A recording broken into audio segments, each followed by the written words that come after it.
How do you capture a high-value target when the whole world is watching? You create a masterclass in deception.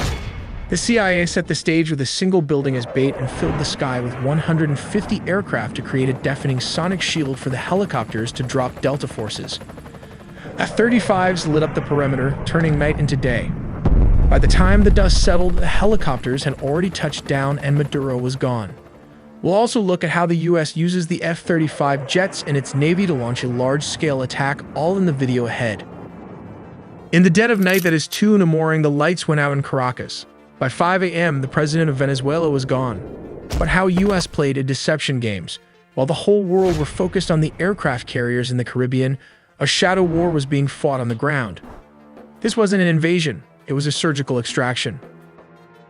We finally have the declassified timeline of how US forces breached the heart of Caracas and extracted Nicolas Maduro. Let's start with step 1.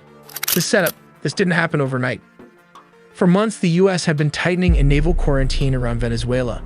The US Gerald R. Ford Carrier Strike Group and the US Iwo Jima Amphibious Ready Group were parked off the coast. The pretext was clear. The US designated the Venezuelan government a narco-terrorist state, specifically targeting the drugs lords, but while the Navy squeezed the coast, intelligence assets were tracking one man. They waited for a specific window, a moment where Maduro was stationary and vulnerable. Step 2. The strike. It began at exactly 2 in the morning Venezuelan Standard Time.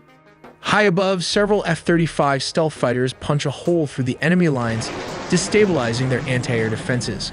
Like these Russian S-300 missiles located all over the strategic high-value target. With the skies cleared, the path opens for Delta Force helicopters to fly straight towards the mission. Here comes the deception as the helicopters flew. The jets started firing with more strikes as it hit Fort Tuna, the main military base and command center, and La Carlota Air Base, destabilizing Venezuelan air support. Reports from the ground described widespread explosions and a sudden communications blackout. The chaos wasn't the goal, it was the cover. But how did the raid happen? We have to look at step 3. Under the cover of darkness and chaos, the Tier 1 operators went to work. But what is the exact unit tasked with the mission? It is the Delta Force, one of the most elite secretive special forces units in the US military. Witnesses in Caracas reported low-flying aircraft skimming the rooftops, flying well below radar coverage. The team breached a secure compound believed to be a safe house within the massive Fort Tuna complex. Resistance from the Venezuelan Presidential Guard was swift but ultimately futile, as the helicopters lay cover fire. The operators moved with surgical speed, landing on multiple points. But how exactly the capture and extraction happened? For this, let's look at step 4. Specialized helicopters hovered over the objective to insert the assault team. While dozens of attack helicopters laid down suppression fire, the Delta Special Forces descended and started the search for the high-value targets. How did they find him? Simple. The CIA had planted spy inside Nicolas Maduro close circle. While back in the US, Delta Force built an exact replica of his safe house, rehearsing the raid until they could do it blindfolded. While operators breached the room so fast, his security could not even react to the situation as the sound of flash grenades disoriented the security guard. Using blowtorch, they caught him before he could even lock all the doors. Maduro's shock and awe froze him as Delta Force reached the compound. Nicolas Maduro and his wife, Celia Flores, were physically secured. This wasn't a negotiation. They were detained and immediately moved to the extraction point. These aircraft are capable of performing urban extractions from buildings and refueling in midair. Within minutes, they were airborne, leaving Venezuelan airspace and heading to a secure floating staging base in the Caribbean. This Operation Southern Spear has changed the geopolitical map of South America overnight. But wait, before after the extractions, there were reports of F-35 jets also leading the tip of the spear for the attack.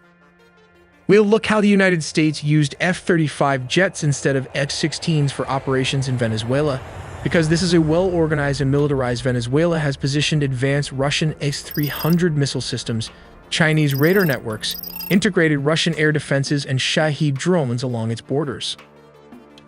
This creates a highly lethal and challenging environment that older S-16s would struggle to survive. As stated, around 150 aircrafts and a massive 8 U.S. destroyers were stationed there. It also has 3 amphibious aircraft carrier and surveillance plane to turn it into a massive command and control juggernaut capable of overcoming a modern military's air defenses.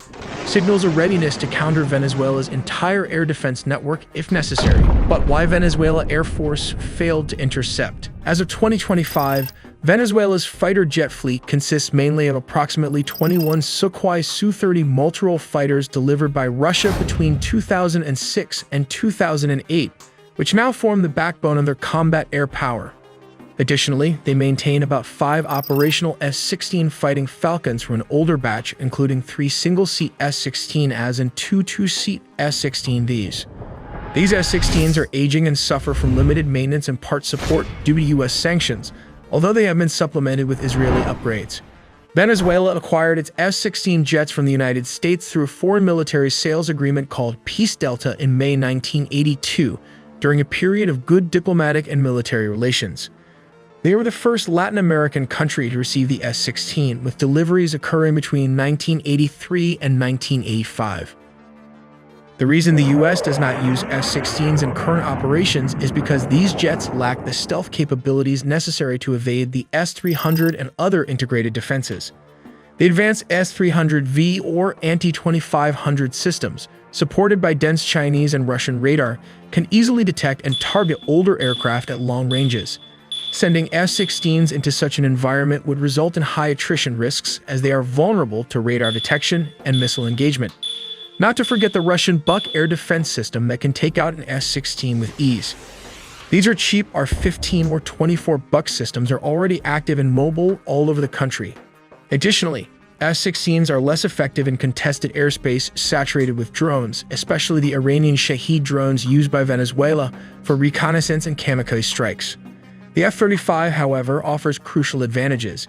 Its stealth design enables it to fly undetected or with much lower risk, making it effective against advanced surface-to-air missiles and networked radar systems.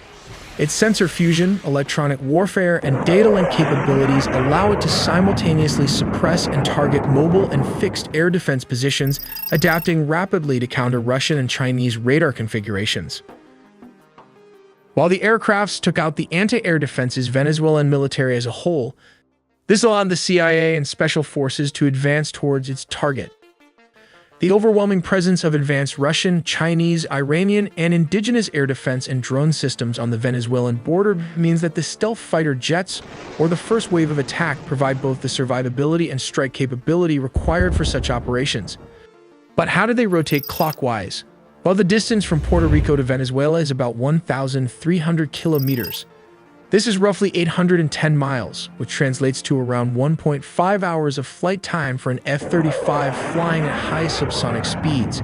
These jets rotated clockwise as its combat radius is approximately 770 miles, meaning it can reach most of Venezuela from Puerto Rico with careful fuel management and limited loitering. To extend mission time and reach deeper inland, air-to-air refueling tankers deployed strategically in the Caribbean region support these operations. In situations requiring strikes within minutes, U.S. amphibious assault ships equipped with F-35Bs can launch jets rapidly. From such ships positioned in the Caribbean, F-35Bs can reach Venezuelan targets within roughly 15 to 10 minutes, depending on speed and route. Targets typically include narco-traffickers' networks, air defense installations, command centers, and drone facilities, enabling flexible sea-based strike options against both Venezuelan military and criminal infrastructure. In essence, the F-35 deployment by the U.S. near Venezuela redefines military capabilities in the region. It combines stealth, advanced sensors, electronic warfare, and networked operations to overcome sophisticated air defenses and maintain persistent air superiority and rapid strikeability against a broad spectrum of targets in Venezuela. This reflects a strategy that goes beyond counter-narcotics to deter and, if necessary, decisively counter the Venezuelan military threat. We also made a deep dive into the sea, air, and land components of the nuclear triad, so subscribe for more videos to not miss a beat.